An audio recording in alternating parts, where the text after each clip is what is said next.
Hey guys, good afternoon. My name is Jessie from Breugel, and this training is for six-figure coaches, consultants, service providers, and agency owners.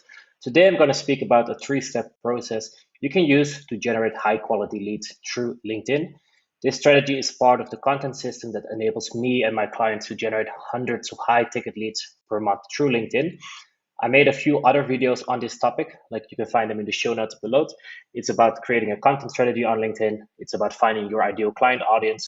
It's about how to create content that actually draws people from the shadows, like your ideal client, to your inbox, and how to create irresistible offers that your client feels almost stupid to say no to. Before we start, if you want me to set up the system for you, don't be a stranger and let me know. Send me a message on LinkedIn and we can look at your specific situation. If not, this training will allow you to set up the system yourself. So in the first step, we want to define our ideal client because understanding who we speak to and what problem we solve is crucial. In fact, picking the right problem has by far the biggest impact on the amount of money we can make. So instead of asking ourselves what is often like recommended on the internet is like, hey, who do you want to help? We have to ask ourselves a better question. And in this case, it's like, who can you help? So by asking this question, you want to look at two things: your own story, like who were you, for example, 3 years ago, like what are the skills you acquired by overcoming the challenges you had back then, and also this ties in with that, like your track record. What do your results tell in terms of like helping the people get better? And once you have a clear picture of who you can help, it's time to get more specific. And again, I think we have to reframe the question that we're asking ourselves here, because most people give you the advice like, hey, focus on demographics. But I don't really believe in that. And especially if you're starting out, focusing on demographics in terms of like finding your ideal client is really hard because you don't know where they are, who they are, what age they are, which industry they are. So that's why I would highly recommend you all to focus on the things in common. And especially with the things in common, there are two different things. And I'll unpack them as we speak. You want to look at the shared pain. So it's easier for you to define the shared pain of your ideal client instead of going after demographics. So you want to list out where your ideal client right now is, like what does their life currently look like? Are they employed? Are they running a business? Are they what age are they? Sure, I'm tapping into demographics here, but it's easier to answer this question from this perspective than trying to be really specific on demographics. Secondly, you want to highlight the fact what they did before, like what are the things they tried without results. Thirdly, what do they dislike and want to stop doing? And especially these two are really interesting if we move forward towards content creation. In step two, I will dive into that.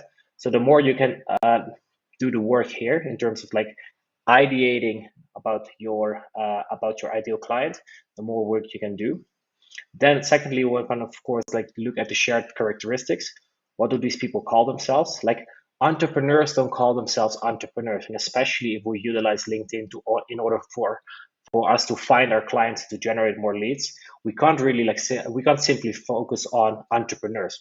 Are they founders? Are they CMOs? Are they CEOs? Are they business marketing? Are they marketing professionals? Like what are the things? Like what are the labels people put on themselves? I think you have to be creative here. You want to envision how their business looks like. You want to envision how their offer looks like, and you want to envision what their day to day, their behavior looks like. Because the more you can put yourselves in their perspective, the easier content creation becomes. So the more relevant and unique your content becomes. And with this type of content, we can attract our ideal clients. More on that in step two. So now when you have a good understanding of the shared pain and the shared characteristics, we can overlap these things because that's where you will find your ideal client. So when I look at one of my ISFPs that I've defined in my brand and in my business, is that if I look from the shared pain perspective, I look at people that are unable to position themselves as the experts they are. So, for example, they run a successful business offline, but they're unable to position themselves online as the experts they are. Secondly, they're tired of not generating leads through LinkedIn, hence this video, I think. And one of the things that they dislike and want to stop doing is that, hey, they spend 2 hours on content that falls flat. So I know by defining these things, I get a better understanding of my ideal client. Then on the right side, I want to look at shared characteristics. So what assets does this ideal client need to have in order for me to get the best results working with them? So in my case, for this ICP, for this ideal client profile, I want to look at coaches, consultants, small business owners instead of entrepreneur, which is more vague. I'm looking at people that are service focused, so they provide a service, whether it's like a done for you or done with you service. Generally speaking, their offer is in the four-figure range, so it's like $1,000 and higher. They have at least one case study, because the more case studies they have, the easier it becomes for us to use it in content. But it also shows me that this offer has been validated instead of still being in the idea phase. And for this ICP, it's important that this this profile has a 5K plus audience on LinkedIn, because it makes my job a bit easier. So by just listing out these things, I'm giving myself a checklist when I write content, because now when I write content, I know I'm tapping into these pain points and I'm speaking to people that have these things. So that makes it already easier for me to make the content really specific and sharp than trying to speak to uh, people in the business world without knowing any of the specifics. So this is a really good exercise that I highly recommend you to do. You can do like one or two for your different ICPs, and you will see that as you move on, as you proceed on your journey, you will see that you get sharp because you got more feedback from the market. And this is an exercise I often do myself as well, just to see, hey, is the content I'm creating still aligned with my ICP, and what's the feedback I'm getting, and based on that, I can iterate along the way. So with that being said, I'm going to go into the second part, and that's about creating specific and relevant content. And this really like builds on everything that we said in step one, because from my perspective, people complicate content strategy because it can be made really simple. You speak to your persona or your ICP, you talk about the current or an often painful situation, you highlight their desired and more pleasurable situation, and you help them understand how to get there. And ideally, every piece of content covers these three buckets. So I always see this as like a timeline. Like my ICP, they're in pain. Like who are they now? Who are they? Where are they? And how do they experience? And if you think back of step one, that's the shared pain. I also want to make sure that I have the journey and the process in the back of my mind. So what is like the 3 to 5 step plan? I help them to go from here to here. And then secondly, of course, you want to like make sure that you have it clear for yourself. Like what is the ideal future, the desired outcome for my ICP? Because in my understanding, every post should address your persona. Remember the who that we defined in step two or step one, sorry. And ideally, you want to highlight the painful and desired situation. And then this is an interesting part. Like you want to highlight, you want to hint at the process. You like your process of your way of helping your ideal client from pain to pleasure. That doesn't have to be like super detailed, because that's why they hire you, but they have to have like a good understanding how it is working with you. So this could be a section long breakdown or just one sentence. So if I zoom in here a little bit, you see two examples. And in the left example, you see that I break down my process. I'm like, hey, you will learn my process to build a content system, to write content in 2 hours per day, and do strategic engagement in as little as 30 minutes a day. Add the right cadence and consistency, and this process will deliver the right quality leads to your inbox. So I'm kind of like breaking down like, hey, this is what we were working on, and this is the results I'm getting, or it will get you. In the second example, you will see like, hey, I'm just hinting at the fact like, hey, if there's something that's for you, I have the solution here for you. So sometimes it can be a little bit longer, sometimes it can be shorter in terms of like a lot, like helping your audience understand that you have a solution for them and what that entails. And then thirdly, it's going to get interesting, because I spoke about the current, often painful situation and the desired, pleasurable situation. But here comes, I would say, the difference, especially on LinkedIn, what I've seen a lot. There is a difference between good content and great content, and that lies in the form of emotions. Because we, as content creators, we want to make sure that we show our audience, like our ideal client, that we understand them. And the best way to do that is by using the right emotions. So that's where I want to introduce the photos, the fears, the objections, the desires, obstacles, and frustrations, photos. And in our content, we want to like highlight their fears, because the more we can highlight fears of our ideal client, the more they get aware of it, and the more likely they are in order to move towards action, which in this case might be reaching out to you or signing up to anything you have to sell. We want to handle their objections up front, because this is an excellent way of dismantling them from having like power in a sales conversation, for example. I'll dive in a few examples in a second. We want to remove their obstacles up front, all with our content. Then the close and the sale becomes much easier. We want to tap into their frustrations, because the more we can make them feel that something is not right or something is like bothering them, the more likely they are to move into action. And of course, we want to speak about their desires. And hopefully, you get the point that we don't want to like mix all these things in the same piece of content, because then it kind of becomes like a mess. What I highly recommend you to do is to make like a running list or like a Google Doc to of this emotion and review them every month or every week, whatever helps for you, because this is just a really good way of like honing in your content and making it more specific. And here are a few examples of how that looks like in real life. So if you look from the frustration side of things, like this is a angle that I often take in my content. I'm tapping into frustrations from my audience. Like I know these are things that they dislike doing and it causes them frustrations. If we look at obstacles, Ken here in this case, he's pointing out an obstacle that limits his growth as a founder, which is his ICP. And then, of course, we can look at fears, which is often used in content, because, like in this case, Jasmine, he targets copywriters. And I think among copywriters, one of the first fears that we feel is like, hey, what if no one reads it? What if no one likes it? What do I even write?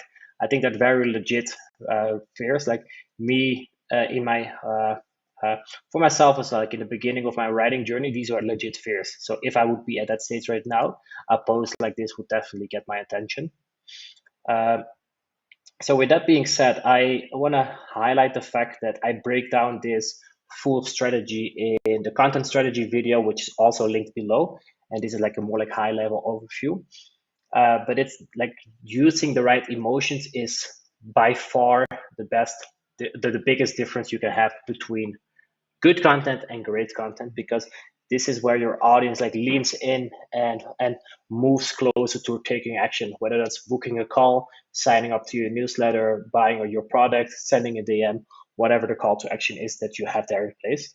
Again, I break down these call to actions as well in one of the videos below. And then thirdly, we want to look at networking, because after all, LinkedIn is a network platform. And I also think that by now you know that lead generation is more than just content creation, because we want to be strategic about our interaction and engagement. So we want to make sure that we focus on relevant accounts and building an engaged and warm audience, because the more we got that in place, plus creating better specific content using the right emotions, those two things hand in hand, they build a really good funnel that generates these high quality leads towards your inbox. And here's where I want to make it interesting, if it wasn't already interesting. So if you're still watching, thanks for that.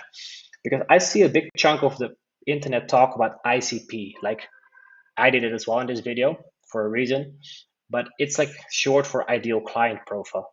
But in terms of LinkedIn and like the building a content-based selling system, what we're doing right here, I think it leaves out an crucial element. And that's why I want to introduce a better concept, ICA, ideal client audience, which consists of peers and competitors, ideal clients and prospects, and industry leaders and influencers. Because if we can compile a engagement list with these three buckets, we have a more comprehensive way of like tapping into the right audiences instead of only going after ideal clients. Because by us interacting and building connections with peers and competitors, we get inspired and motivated by the stuff they put out, but also we can assume that their audience is also interested in this, because we're basically solving the same problem for the same people. So you can kind of tap into those audiences. And the same, but then I would say a level above that is industry leaders and influencers. So let's say your services are in the you're providing services in the digital marketing space, then it might be wise to engage and to connect with industry leaders and influencers in the digital marketing space, because the assumption there is that the people that interact with these accounts are interested in digital marketing services. So by doing that, you can kind of like piggyback on that and assume that they also will be interested in your services. So you can have like extra exposure there. And I would say based on the phase you're in, like let's say audience building, authority building, or lead generating, you can say I do more people from this bucket on my list, like let's say 50%, only 20% peers and competitors, and 30% industry leaders and influencers. And I'm not going to go into like the specifics here because I already created a full training on the ideal client audience. So will link that one as below as well. There will be some overlap, as you can see here, but in this video, I break it down even more, and I show all the tactics. Plus, I do a full breakdown of using the LinkedIn Advanced Search, where we go from like 8 million highly unqualified leads to only 2 highly qualified prospects. So if you haven't checked that video out, please do so. And that gets me to the end of this training. And at this point, I would recommend you to, I would say, besides running through the steps that I did, so defining your ideal client, creating specific content using emotions, thirdly, creating a engagement list using the ICA, I would like to encourage you to also unlock the 3-day content conversion challenge, which is 3 days of email templates, which you can use directly to create lead generating posts and generate leads on LinkedIn.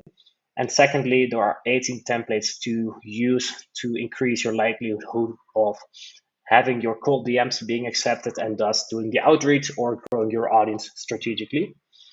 Thanks for watching. And again, if you're interested in me having this, in me creating this system for you, make sure to send me a video, or sorry, send me a message on LinkedIn or leave a comment below this video. And otherwise, I see you next time. Cheers. Bye.